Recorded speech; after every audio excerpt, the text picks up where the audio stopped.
Shalom Bapak Ibu yang dikasihi Tuhan.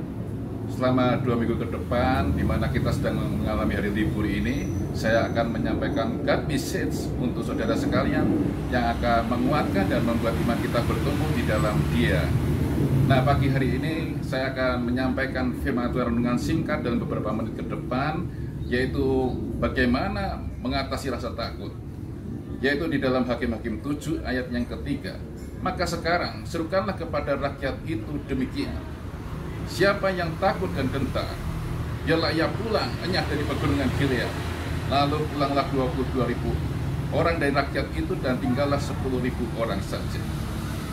Hampir 2/3 dari seluruh pasukan Gideon pulang meninggalkan karena dihinggapi oleh rasa takut. Jadi Tuhan mengendaki berapa orang yang ada pada diri Gideon itu adalah orang yang dapat mengalahkan rasa takut dan gentar.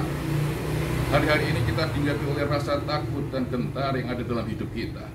Dan rasa takut itu yang akan menghambat iman kita bertumbuh kepada Tuhan. Ada rasa takut yang sehat, yang baik.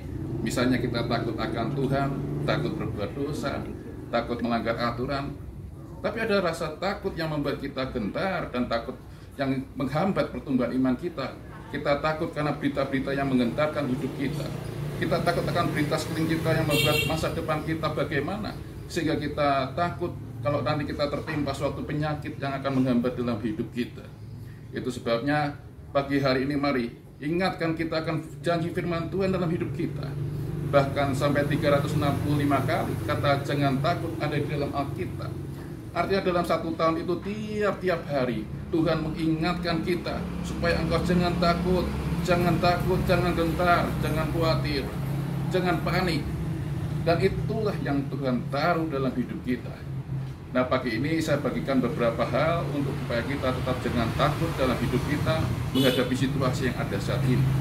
Yang pertama adalah kita harus waspada dengan berita-berita di sekeliling kita yang sering membuat kita takut dan gentar.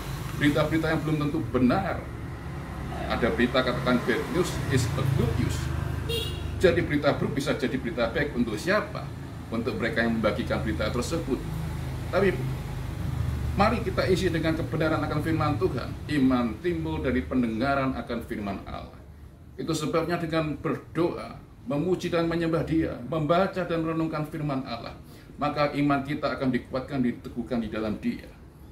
Yang kedua, mari latih belajar pikiran kita diisi dengan pikiran-pikiran yang positif, pikiran-pikiran yang berasal dari kebenaran firman Allah.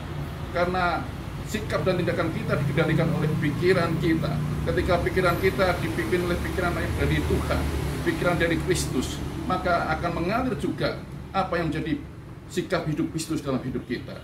Itu sebabnya mari serahkan kepada Tuhan dan berdoa supaya Tuhan memimpin jalan hidup kita. Mari kita akan berdoa. Saya akan berdoa untuk saudara sekalian. Bapa dalam surga, Engkau akan menyertai setiap saudara-saudara saat ini yang sedang ada dalam pergumulan, supaya mereka dikuatkan, diteguhkan. Sekalipun melewati lembah kekelaman, Engkau tidak akan meninggalkan kami. Tongkat-Mu dan gadamu melindungi kami, menyertai kami senantiasa. Itu sebabnya biar pagi ini kuasa Tuhan turun atas hidup mereka, untuk bungkus dengan darah anak domba Allah, supaya hidup mereka selalu diperbarui seperti apa yang Kau janjikan. Jadi hidup kami selalu bertumbuh di dalam Engkau. Terima kasih Bapa, dalam berkat nama Yesus kami berdoa dan mengucap syukur. Haleluya, amin. Shalom dan berkati.